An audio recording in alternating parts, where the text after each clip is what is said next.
Hello दोस्तों, इस video में हम बात करने वाले हैं साइंस आप कैसे पढ़ सकते हैं व्यापम के किसी भी एग्जाम्स के लिए। ये सिर्फ पटवारी की बात नहीं है, कोई भी एग्जाम जिसमें साइंस आती है व्यापम की कैसे तैयार कर सकते हैं। सिर्फ एक बार ऐसा पढ़ें कि बार बार पढ़ने की जरूरत न पड़े, सिर्फ रिवीजन की जरूरत पड़े।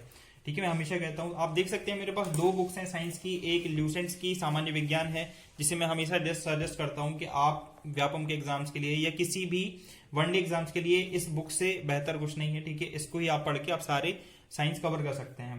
तो सामान्य विज्ञान है लूसेंट्स की, और दूसरी है जो व्यापम के छात्र हैं उनके लिए है, पुणेकर पब्लिकेशंस की है ये सामान्य विज्ञान, जिसके सॉल्व पेपर्स हैं सिर्फ साइंस के 2013 से 19 तक के।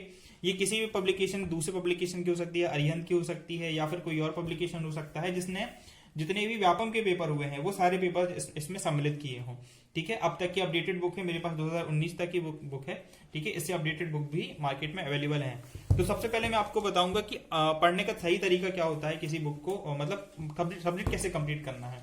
तो देखिए, पटवारी की भर्ती आई है 2023 वाली ग्रुप 2 सब ग्रुप 4 के अंतर्गत। तो चक्षु प्रकाशन ने एक शानदार स्टडी गाइड के फॉर्म में एक बुक तैयार की है, जिसमें ढेर सारे क्वेश्चंस, करीबन 3000 बहुविकल्पीय प्रश्न हैं और 3 सॉल्व पेपर्स हैं। इन सारी क्वेश्चंस की उत्तर सहित आपको व्याख्या मिलेगी और हर सेगमेंट को कवर किया गया है, जिसमें science, Hindi, English, maths, reasoning, GS, computer और सामान्य प्रबंधन, मतलब सारे वो सब्जेक्ट्स जो आपके आने हैं वो इसमें बेहतरीन तरीके से कवर किए गए हैं।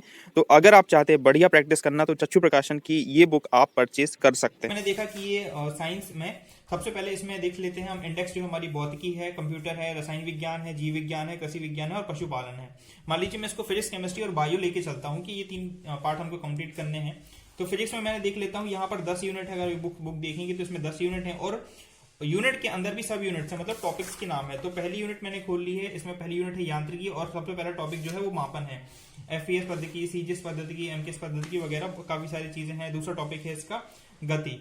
तो कोई भी, ये हमारा जो है, ये जो इंडेक्स है, सबसे पहले आपको तो ये याद रखना है, ये इंडेक्स हमारा सिलेबस है। इस इंडेक्स में जितने भी टॉपिक्स हैं और जितने भी यूनिट्स हैं वो हमको 1 बाय 1 कंप्लीट करनी है। जैसे सबसे पहले मापन है या गति, हम गति की बात करते हैं। मान लीजिए कोई गति टॉपिक है, गति आपके सिलेबस में भी है और इस यूनिट में भी है। तो गति को हमने क्या किया, कोई भी जो टीचर पढ़ा रहा है, जिससे आपने पेड कोर्स ले रखा है, उसके लेक्चर से आपने पढ़ा, और ऐसी कोई नोटबुक है जिसमें आपने गति टॉपिक को पढ़ा, उसके सारे नोट्स बनाए, करीबन 2-2.5 पेज के नोट्स हुए।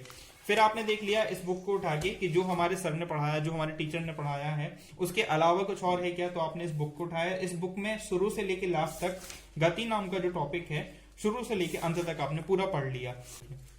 ठीक है, मैं समझता हूं कि आपने इसके नोट्स बना लिए, बहुत अच्छे से टॉपिक को समझ लिया है। अब फिर बात क्या आती है, अब बात आती है कि हमारा टॉपिक वाकई में तैयार है क्या नहीं है कि नहीं। ये चीज चेक करने के लिए हमारे पास है दूसरी सेकंड बुक।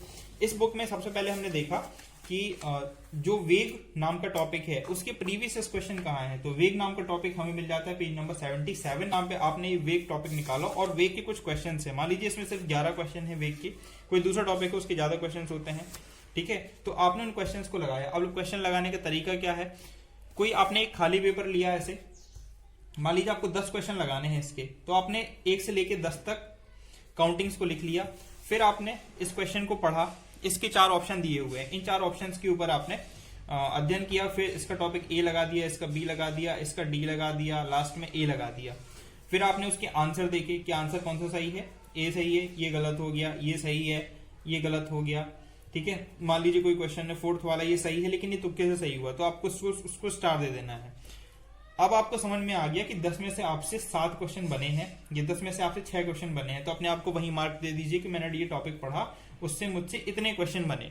तो पहली बात तो आपको ये समझ में आ जाएगा कि मेरे से इतना समझ में आ गया है टॉपिक्स का। अब गलती कहाँ हुई है, जो क्वेश्चन गलत हुआ है, जो क्वेश्चन तुक्के से सही हुआ है और जो क्वेश्चन गलत हुआ है, उसका आप विश्लेषण पढ़िए कि अच्छा इसमें ये गलती थी। और विश्लेषण आपका स्थायी बना रहे उसके लिए क्या करना है, मान लीजिए कोई ऐसी चीज है जो आपसे नोट्स में छूट गई है। इस विश्लेषण में कई ऐसी चीजें लिखी होती हैं जो बुक में नहीं होती हैं, आमतौर पर सरल भाषा में लिखी होती हैं। तो उसके लिए आपको क्या करना है, इसी नोटबुक की पीछे वाले हिस्से में विश्लेषण वाला सेक्शन बनाइए, एनालिसिस वाला सेक्शन बनाइए। उसमें जो क्वेश्चन गलत हुआ था उसको लिखिए, और जो उसका आंसर है उसको दूसरे पेन से लिखिए। फिर ये चीजें जब आप अगला टॉपिक पढ़ते हैं तो आप पिछला नोट्स तो रिवाइज करेंगे ही, मतलब पिछला टॉपिक तो रिवाइज करेंगे ही। 10 मिनट पिछला टॉपिक रिवाइज करिए, 2 मिनट इसको पढ़ लीजिए। एक टॉपिक के ज्यादा से ज्यादा 1 या 1.5 पेज के आराम से क्वेश्चंस होते हैं। तो इन क्वेश्चंस को पढ़ लीजिए कि ये क्वेश्चन मैंने गलत किए थे, इनको याद रखना है। कई बार क्या होता है कि व्यापम में हूबहू वही क्वेश्चंस आ जाते हैं, व्यापम क्या किसी भी वनडे एग्जाम में हूबहू वही क्वेश्चंस आ जाते हैं। उसका क्वेश्चन आपने पढ़ लिया, उसका विश्लेषण पढ़ लिया, मतलब वो चीज आपके लिए स्थायी हो गई। अब जब आप इसी प्रक्रिया को 3-4 दिन बाद, आपने अभी पढ़ा था वेग टॉपिक, 3-4 दिन बाद जब वेग के क्वेश्चंस लगाएंगे तो इसी बुक से लगा लीजिए या कोई दूसरी बुक है उससे लगा लीजिए, तो आप पाएंगे पिछली बार अगर आपके 6 सही थे तो इस बार 8 या 9 सही हो जाएंगे, मतलब आप में इंप्रूवमेंट आया है। ठीक है, ये चीज आप टेस्ट सीरीज से भी देख सकते हैं। टेस्ट सीरीज किसी भी प्लेटफॉर्म की हो सकती है। मैं आपको सजेस्ट करता हूं कि जो परीक्षा वाला ऐप है वहां डाउनलोड कर लीजिए, परीक्षा ऐप, उसमें टेस्ट सीरीज रहती है और उसमें चैप्टर वाइज भी टेस्ट सीरीज रहती है। पूरे साल का सब्सक्रिप्शन 500 रुपए का है, आप ALT40 कोड यूज करके उसे सिर्फ 300 रुपए में ले सकते हैं। तो सेक्शन वाइज टेस्ट लगाइए, चैप्टर वाइज। तो अगर ये चीज आपको पसंद आई है, और मैं नेक्स्ट वीडियो में बताऊंगा कि साइंस में जो फिजिक्स है वो किस टीचर से आप अच्छे से पढ़ सकते हैं, केमिस्ट्री और बायो किस टीचर से आप अच्छे से कंप्लीट कर सकते हैं। आपका उद्देश्य है सब्जेक्ट को कंप्लीट करना। ठीक है, तो मैं आपको उससे अच्छे से अच्छे टीचर सजेस्ट कर दूंगा। तब तक बने रहिए इस चैनल पर, लाइक कर दीजिए, अगर वीडियो पसंद आई है तो शेयर कर दीजिए and subscribe. Thank you for watching.